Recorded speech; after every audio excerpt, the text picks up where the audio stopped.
창덕궁의 고즈넉한 아름다움 속에 숨겨진 이야기에 귀 기울여 보신 적 있으신가요? 수많은 전각들이 저마다의 역사를 품고 있지만 유독 한 곳, 낙선제는 그 이름만큼이나 특별하고도 애잔한 사연을 간직하고 있습니다. 흔히 궁궐이라 하면 화려함과 권위, 상징으로 떠올리곤 하죠. 하지만 이곳 낙선제는 찬란했던 조선 왕조의 마지막 숨결이 머물렀던 어쩌면 가장 쓸쓸하고 고독한 공간이었을지도 모릅니다. 마치 시간이 멈춘 듯 고요히 서 있는 박물관처럼 말입니다.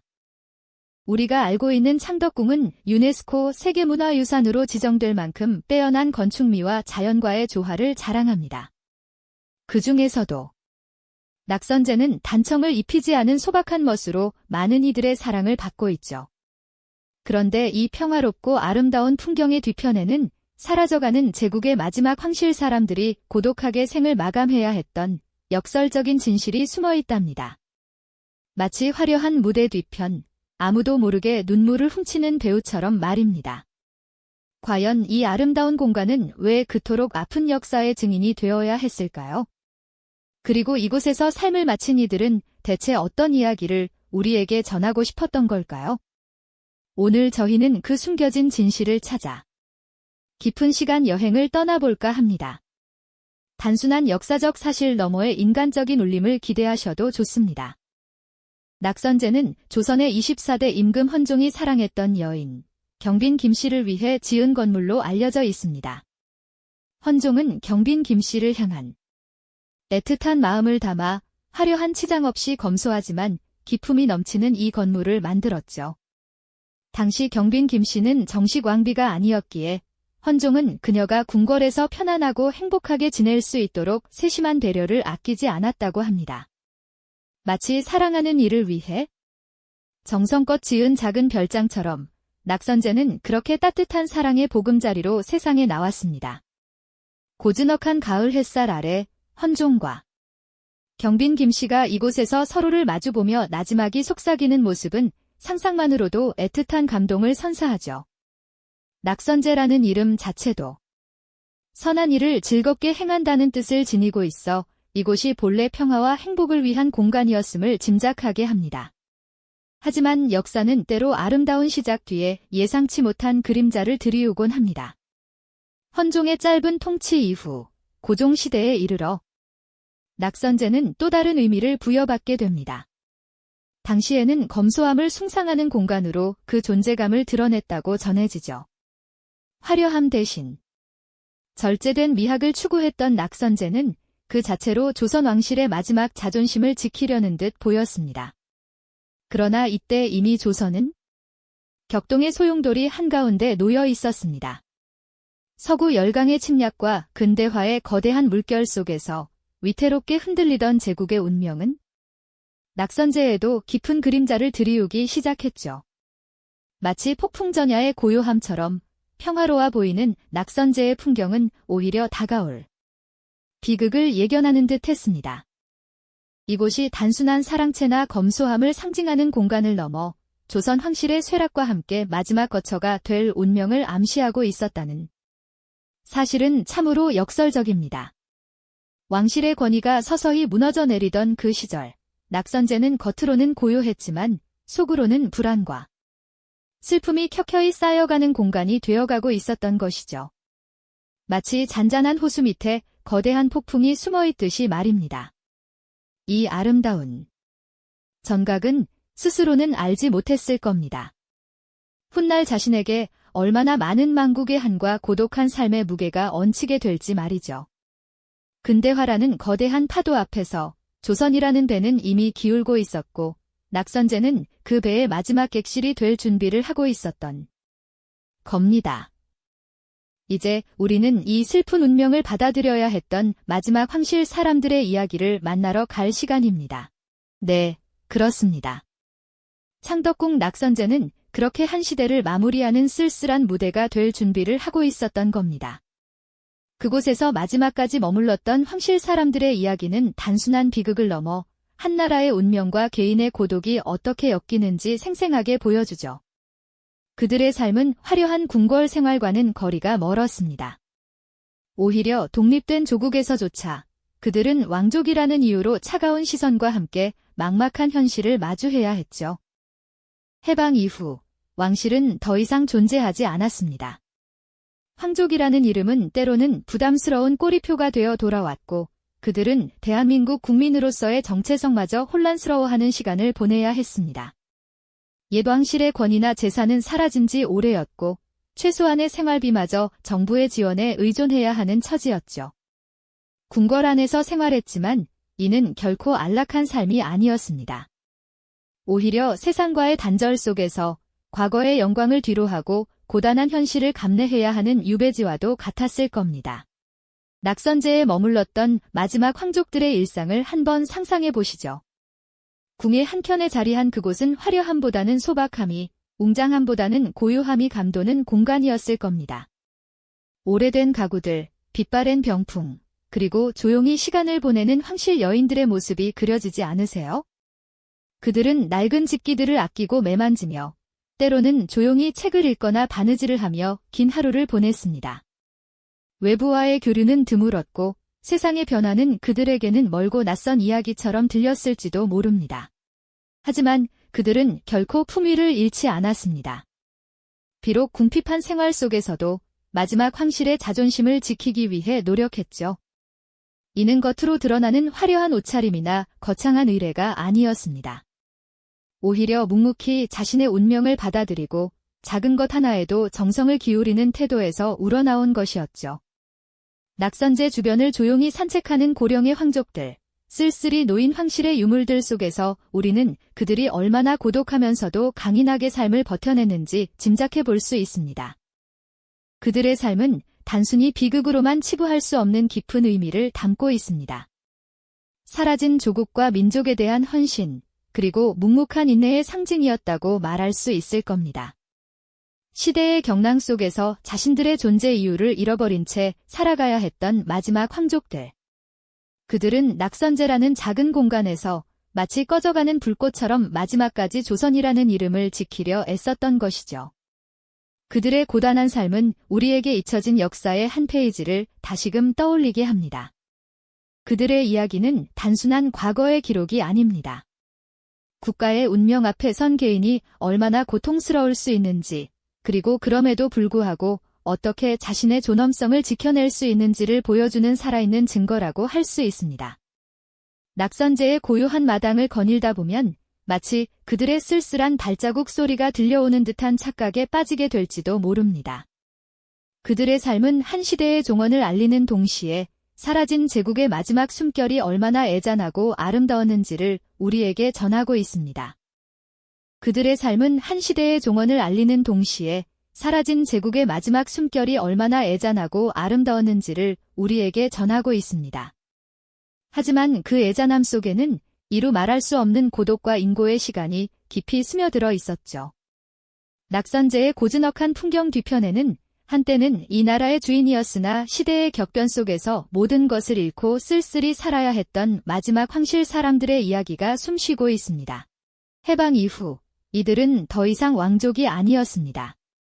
오히려 광족이라는 이유만으로 사회의 냉대와 외면을 감당해야 하는 처지에 놓였죠.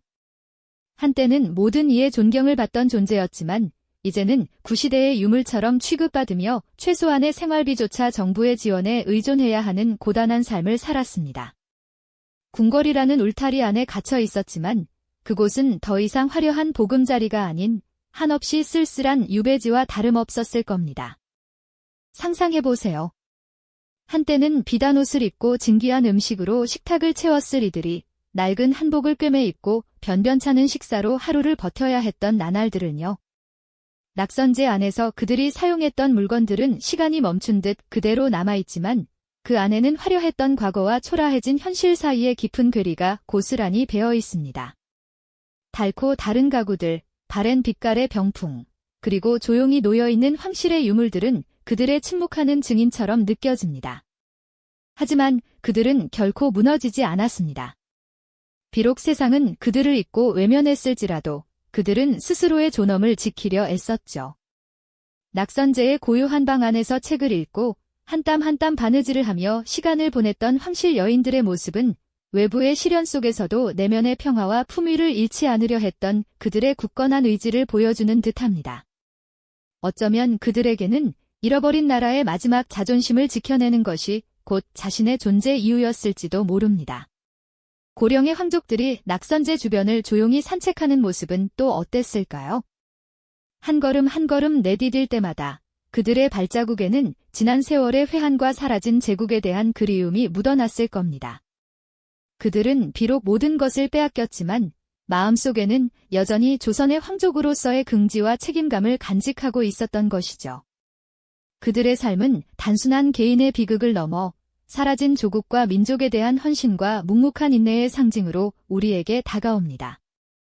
그들은 외부 세상과의 단절 속에서도 서로에게 의지하며 삶의 마지막 불꽃을 태웠습니다.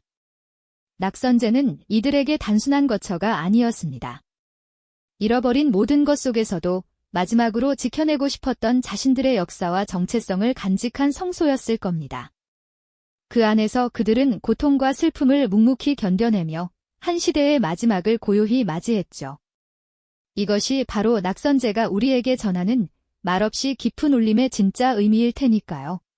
그들의 고단했던 삶을 통해 우리는 국가의 운명 앞에 선 개인이 얼마나 크나큰 시련을 겪을 수 있는지, 그리고 그럼에도 불구하고 어떻게 자신의 존엄성을 지켜낼 수 있는지를 배우게 됩니다.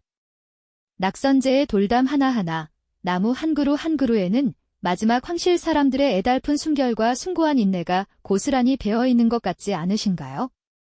그들의 이야기는 이제 우리의 가슴 속에 영원히 살아 숨쉬게 될 것입니다. 이전 회차 마지막 부분에서 낙선제에 깃든 마지막 황실 사람들의 숭고한 인내와 애달픈 숨결이 우리 가슴 속에 영원히 살아 숨쉬게 될 것이라는 이야기로 마무리되었죠. 이제 그들의 마지막 여정과 낙선제가 품고 있는 영원한 이야기에 귀 기울여 볼 시간입니다.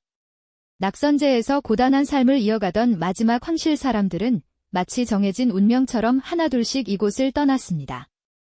1963년 고국으로 돌아온 덕혜옹주는 이곳 낙선제에서 쓸쓸한 말년을 보냈습니다. 어린 시절 일본으로 강제로 유학을 떠나 평생을 병마와 싸우며 고통받았던 그녀는 고향 땅에서도 온전한 행복을 누리지 못했죠.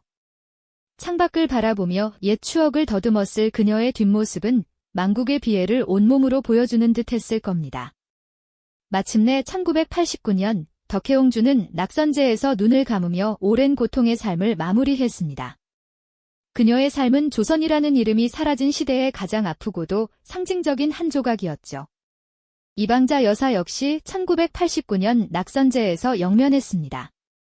일본 황족으로 태어나 조선의 마지막 황태자 영친왕과 정략 결혼을 했던 그녀의 삶 또한 순탄치 않았습니다. 하지만 그녀는 조선의 황실에 깊이 녹아들어 평생을 장애인 교육과 복지를 위해 헌신하며 진정한 황족의 모습을 보여주셨습니다. 낙선제는 그녀에게 단순한 주거 공간이 아니었습니다. 잃어버린 조국의 백성들을 위한 봉사의 삶을 살았던 그녀의 고귀한 정신이 깃든 또 하나의 성소였던 셈이죠. 그리고 조선의 마지막 황후, 순정효황후 윤씨 또한 1966년 낙선제에서 생을 마감했습니다. 일제강점기, 창덕궁에서 겪었던 수모와 해방 후 찾아온 혼란 속에서도 그녀는 마지막까지 황후로서의 품위를 잃지 않았습니다. 낙선제의 고요한 방 안에서 그녀는 아마도 격동의 세월을 살아온 자신의 삶을 묵묵히 되새겼을 겁니다. 황실의 영광과 몰락을 모두 지켜본 그녀의 눈빛은 어떤 회한과 체념, 그리고 깊은 고독을 담고 있었을까요? 이처럼 낙선제에 모여 살던 마지막 황실 사람들은 결국 이곳에서 삶의 마지막 숨결을 내쉬었습니다.